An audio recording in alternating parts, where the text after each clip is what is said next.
కొర్ర మీ సోలవాడు కొమరం పులిలో పవనన్నొస్తుండదిగో భగత్ సింగులా చిమ చిమ చీకట్లు చదిప చెగు వేదలో పవనన్నే వెలుగైతడు ఈ ఆంధ్ర నేలను వీరాంజనేయుడే దీవెన తోటి కనక దుర్గమ్మకే దండం పెట్టి కథన రంగా మన పవన్ కళ్యాణ్ గారు ఉప ముఖ్యమంత్రిగా పదవి బాధ్యతలు చేపడుతున్న సందర్భంగా కైకలూరు పట్టణంలో జనసేన నాయకులు అలాగే కార్యకర్తలు ఎన్డీఏ కూటమిలో ఉన్న తెలుగుదేశం పార్టీ నాయకులు కార్యకర్తలు అందరూ కూడా ఈరోజు కేక్ కటింగ్ చేసుకుని ఈ సంబరాలను జరుపుకుంటాం అనేది చాలా ఆనందకరమైన విషయం. ఎందుకంటే పవన్ కళ్యాణ్ గారు నిజంగా ఈరోజు మనం ఈ గవర్నమెంట్లో ఉన్నామంటే ప్రథమ కారణం ఆయన చెప్పుకోవచ్చు. 3 పార్టీలని ఏకతాటి మీద తీసుకొచ్చి ఇంత పెద్ద విజయాన్ని మనకందరికీ ఆంధ్రప్రదేశ్ ప్రజలకి విముక్తి కల్పించారంటే అది నిజంగా కేవలం ఒక పవన్ కళ్యాణ్ గారికే సాధ్యమని ఈ సభాముఖంగా చెప్పుకుంటున్నాను. అందరూ కూడా ఇక నుంచి మనమంతా కలిసికట్టుగా ఉండి ఏ కార్యక్రమాన్నైనా సరే ముందుకు తీసుకెళ్లాలని మా తోటి జనసేన నాయకులు బాబీ గారు కానీ మన శ్రీను గారు కానీ అలాగే మా తెలుగుదేశం కార్యకర్తలు సుధా గారు కానీ కేకే బాబు గారు కానీ అందరూ ఉన్న వాళ్ళందరికీ కూడా అలాగే రామకృష్ణ గారికి అందరికి కూడా ఈ ఉత్సవాల్లో నన్ను కూడా ఒక భాగస్వామ్యం చేసినందుకు మీ అందరికి కూడా నేను కృతజ్ఞతలు తెలియజేస్తాను. 10 సంవత్సరాలు ఎనలేని కృషి చేసి అవిరామంగా పోరాడి ఈ సమయం కోసం యావత్ రాష్ట్రం కూడా ఎదురు చూస్తుంది. ఈ పరిణామం కోసం ఎప్పుడైనా సరే కష్టపడిన వ్యక్తికి రిజల్ట్ ఆంధ్రప్రదేశ్ ప్రజలు కరెక్ట్గా ఇచ్చారని భావిస్తున్నాను. అదేవిధంగా ఈరోజు ప్రమాణ స్వీకారానికి ఈ కార్యక్రమానికి కేక్ ఏర్పాటు చేసిన నిర్వాహకులకి ఇచ్చేసిన జనసేన కార్యకర్తలకు నాయకులందరికీ నా శుభాకాంక్షలు తెలియజేసుకుంటూ కలగజేసుకుంటాను. ఈరోజు ఎన్డీఏ కూటమిని అధికారంలో తీసుకొచ్చి డిప్యూటీ సీఎంగా పదవి బాధ్యత చేపడుతున్న శ్రీ కొణిదెల పవన్ కళ్యాణ్ గారికి కైకలూరు తెలుగుదేశం పార్టీ తరఫున ఆయనకి మనస్ఫూర్తిగా అభినందనలు తెలియజేసుకుంటూ మరి అతనే గెలవలేకపోయాడనే స్థాయి నుంచి అతని వల్లే మేము ఓడిపోయామనే పరిస్థితి తీసుకొచ్చిన పవన్ కళ్యాణ్ నిజంగా ఈ ఆంధ్రప్రదేశ్ రాష్ట్రంలో ఎవరైనా ఆడు మగాడు అని వ్యక్తి ఉన్నాయంటే పవన్ కళ్యాణ్ అని ప్రతి ఒక్కరు ఒప్పు తీవరాల్సిన పరిస్థితి. ఎందుకంటే ఆయన వ్యక్తిగతంగా దూషించి మాట్లాడే అనరాని మాటలు కూడా అని ఒక పట్టుదల మీద తీసుకొచ్చారు. మరి ఆ ఘనత వాళ్ళకే తగ్గింది. ఎందుకంటే అంత పట్టుదల రావడం కారణం ఆ రోజు వాళ్ళు చేసిన విమర్శలే ఈరోజు వాళ్ళంత 11కి దిగిజారిపోవడం కారణం. కాబట్టి పవన్ కళ్యాణ్ గారికి నేను మనస్ఫూర్తిగా అభినందిస్తూ అలాగే ఇక్కడికి ఆహ్వానించిన జనసేన నాయకులు కార్యకర్తలకు అలాగే జన శ్రీకి మనస్ఫూర్తిగా అభినందన తెలియజేసి ఆహ్వానించినందుకు అందరికీ ధన్యవాదాలు తెలుస్తున్నాను. కైకలూరు నియోజకవర్గంలో కొణిదెల పవన్ కళ్యాణ్ గారు డిప్యూటీ సీఎంగా ప్రమాణ స్వీకారం చేసి బాధ్యతలు స్వీకరిస్తున్న సందర్భంగా జనసేన పార్టీ ఆధ్వర్యంలో కేక్ కటింగ్ పురమాయించాము. దానికి ఎన్డీఏ కూటమి తరఫున తెలుగుదేశం జనసేన బీజేపీ కార్యకర్తలు అందరూ కూడా వచ్చి కొణిదెల పవన్ కళ్యాణ్ గారి శుభాకాంక్షలు తెలియజేయడం జరిగింది.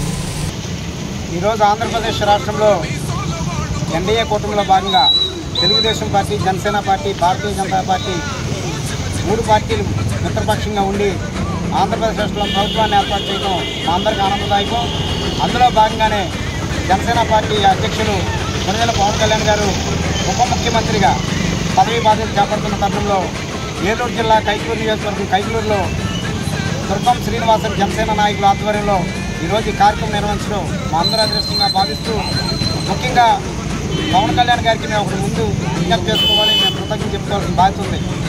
స్కిల్ డెవలప్మెంట్ కేసులో నారా చంద్రబాబు నాయుడు గారిని అక్రమ అరెస్టు, అక్రమ రిమాండ్ చేసి సుమారు 53 రోజుల పాటు ఆధారాలు లేకుండా జైల్లో ఉంటే పవన్ కళ్యాణ్ గారి ముందెళ్ళి నేనున్నానని భరోసా ఇచ్చి పార్టీలకు అతీతంగా ఎవరిని అడగకుండా తన పార్టీలో తను కార్యకర్తలను కూడా నిర్ణయం తీసుకోకుండా మేము మద్దతు ఇస్తున్నాం తెలుగుదేశం పార్టీకి అని చెప్పి ఆ 2 పార్టీలే కాక భారతీయ జనతా పార్టీని కూడా కలిపి ఈరోజు కూటమి ప్రభుత్వం ఏర్పాటు చేయడం పవన్ కళ్యాణ్ గారికి కైకలూరు నియోజకవర్గ తెలుగుదేశం పార్టీ తరఫున కృతజ్ఞతలు తెలియజేసుకుంటున్నాం. అదేవిధంగా ఈరోజు చంద్రబాబు నాయుడు గారు కూడా ఆయన చేసిన కృషికి ప్రభుత్వ కార్యాలయాల్లో ముఖ్యమంత్రి పట్టమే ఉంటుంది. ముఖ్యమంత్రితో పాటు ఉప ముఖ్యమంత్రి ఫోటోలు కూడా పెట్టాలని చెప్పి చంద్రబాబు నాయుడు గారు ఆదేశించడం మరింత ఆనందదాయకం. ఈ దృష్టిలో ఉంచుకొని కైకలూరు నియోజకవర్గంలో కూడా కామినేని శ్రీనివాస్ గారిని అత్యధిక మెజార్టీతో గెలిపించిన Telugu Desam party, Janasena party, Bharatiya Janata party కుటుంబ సభ్యులందరికీ, అదేవిధంగా నియోజకవర్గ ప్రజలందరికీ కృతజ్ఞతలు తెలియజేసుకుంటూ, మేము ఈ 5 ఏళ్ళు గత ప్రభుత్వం, గత ఎమ్మెల్యే దోలనాయకుల వల్ల కాకుండా అరాచకం చేయం, అభివృద్ధి చేస్తామని చెప్పి ఈ వేదిక గురించి చెప్తూ మరొకసారి పవన్ కళ్యాణ్ గారికి శుభాకాంక్షలు తెలియజేస్తూ ఆయన పరిపాలనలో రాష్ట్ర ప్రయోజనాలు, రాష్ట్ర ప్రజలు సుఖ సంతోషాలతో ఉండాలని చెప్పి కోరుకుంటూ ఉన్నాం. ఆంధ్రప్రదేశ్ రాష్ట్ర ఉప ముఖ్యమంత్రి, వైఎస్ఆర్సీపీ పార్టీని అన్న పాతాళాలకు తొక్కేసినటువంటి మా నాయకుడు కొణిదెల పవన్ కళ్యాణ్ గారు ఆంధ్రప్రదేశ్ రాష్ట్ర ఉప ముఖ్యమంత్రిగా పదవీ బాధ్యతలు స్వీకరించిన శుభ సందర్భంగా ఈ రోజున ఈ కేక్ కటింగ్ కార్యక్రమానికి ఇచ్చేసినటువంటి తెలుగుదేశం పార్టీ నాయకులకు, అదేవిధంగా ఈ కార్యక్రమాన్ని ఏర్పాటు చేసినటువంటి శ్రీనివాస్ గారికి, అదేవిధంగా వచ్చినటువంటి అభిమానులందరూ కూడా ముందుగా కైకలూరు నియోజకవర్గ జనసేన పార్టీ తరఫున హృదయపూర్వక నమస్కారాలు తెలియజేసుకుంటా ఉన్నా.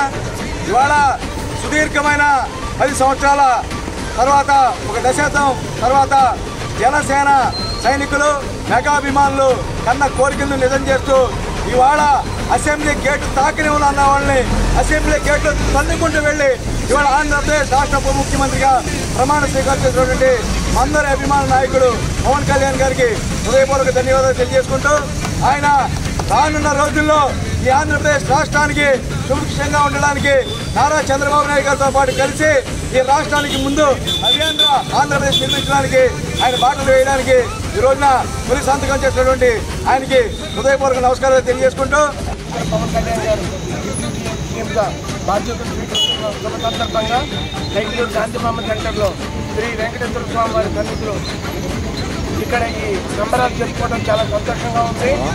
మనందరూ బాగా గమనించాల్సిన విషయం, అసెంబ్లీ గేటు కూడా ముట్టుకోలేము అని చెప్పిన వ్యక్తితో ఈ రోజున అదే వ్యక్తితో కనీసం ప్రతిపక్ష హోదా కూడా పొందలేని ఈ వైసీపీ నాయకులకి ఇది పెద్ద చంపపెట్టు. ఈ రోజున విజయవాడ నుంచి సచివాలయానికి మన ఆంధ్రప్రదేశ్ రాష్ట్ర ప్రజలు, ముఖ్యంగా అమరావతి రైతులందరూ కూడా 12 కిలోమీటర్ల పొడుగున పూల బాటను ఆయన కోసం వేసి స్వాగతం చెప్తున్నారంటే అది పవన్ కళ్యాణ్ గారి స్థాయి. ఆయన వల్లనే కేవలం జగన్మోహన్ రెడ్డికి, వాళ్ళ టీంకి ప్రతిపక్ష హోదా రాలేదన్న విషయం ప్రపంచం మొత్తం గుర్తించింది. అది పవన్ కళ్యాణ్ గారి స్థాయి. కాబట్టి వైసీపీ నాయకులందరూ కూడా ఒళ్ళు దగ్గర పెట్టుకుని ఇక నుంచి ప్రజలతో సన్నిహితంగా ఉంటే వాళ్ళు కనీసం ప్రాణాలను మిగులుతాయి. వాళ్ళు ఇప్పుడు కనీసం జైల్లో ఉండాలో, ఆంధ్రప్రదేశ్లో ఉండాలో, తెలంగాణలో ఉండాలో వాళ్ళకే తెలియని దుస్థితి తెలిపారు. వాళ్ళు కనీసం ఇప్పుడు రేపు ప్రారంభమయ్యే అసెంబ్లీ కూడా ఆ వైసీపీ సభ్యులు వస్తారో వాళ్ళకే తెలియదు. అట్లాంటి దుస్థితికి ఆ అధికార పక్షాన్ని చేసేటువంటి ఆగడాల్ని, అరాచకాల్ని తరిమి కొట్టిన ఏకైక వ్యక్తి పవన్ కళ్యాణ్ గారు.